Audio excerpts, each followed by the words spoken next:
இது ஒரு வாரம். வட மாவட்டங்கள் விழுப்புரத்தோடு முடியுது. வட மாவட்டங்கள், தென் மாவட்டங்கள்லாம் பயணம் பண்ணிட்டேன். அடுத்த சுற்று ஜனவரியிலேருந்து ஆரம்பிப்பேன்.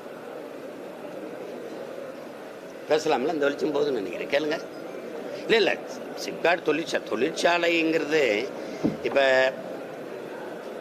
சிப்காட் அதுக்குள்ளே என்ன தொழிற்சாலை நடக்குது யாருக்கு தெரியும்? நிலம் என்னது, மின்சாரம் என்னது, நீர் என்னது, வேலை எனக்கு இருக்காதுல்ல. இப்போ எதுக்கு சிப்காட்னா 2000 ஏக்கர் 3000 ஏக்கர் 4000 ஏக்கர்னு பறிக்கிறீங்க? ஒரு கேள்வி தானே உங்களுக்கு.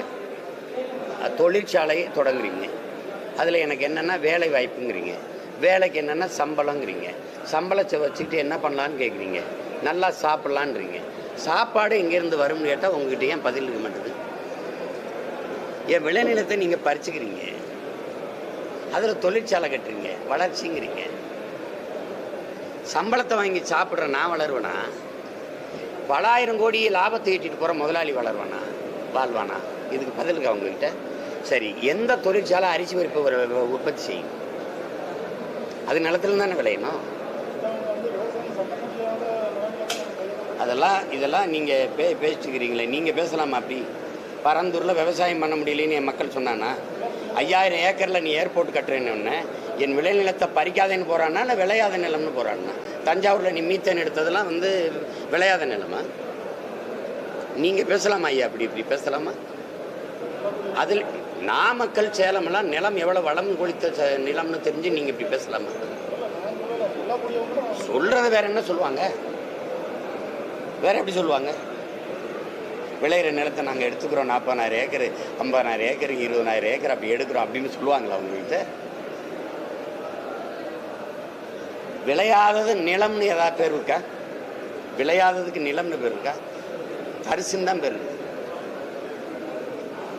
அப்படி நீங்கள் எடுக்கவே இல்லையே, அப்படி பேசவே இல்லையே.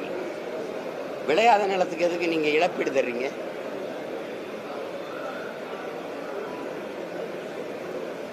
அதான் விளையலையில் அதுக்கு இழப்பீடு எதுக்கு தர வேண்டிய அவசியம் வருது?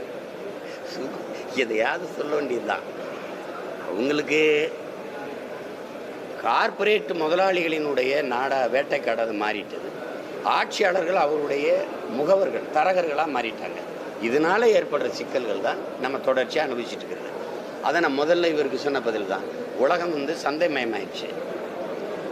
தனியார் மயம், தாராளமயம், உலகமயம், லிபரலைசேஷன், குளோபலைசேஷன், பிரைவேட்டைசேஷன். இந்த உலகமயத்தில் வரும்போது ஒவ்வொரு நாடும் சந்தையாயிருக்கு. சந்தையில் உங்ககிட்ட கேட்குறேன், வியாபாரம் நடக்குமா, வாழ்க்கை நடக்குமா? வர்த்தகம் நடக்குமா, வாழ்க்கை நடக்குமா? வர்த்தகம் நடக்கும். வர்த்தகம் முடிஞ்சோன்னா அந்த வியாபாரி என்ன பண்ணுவான்? கூடாரத்தை காலி பண்ணி போயிடுவான். அதானே இங்கே நடக்குது.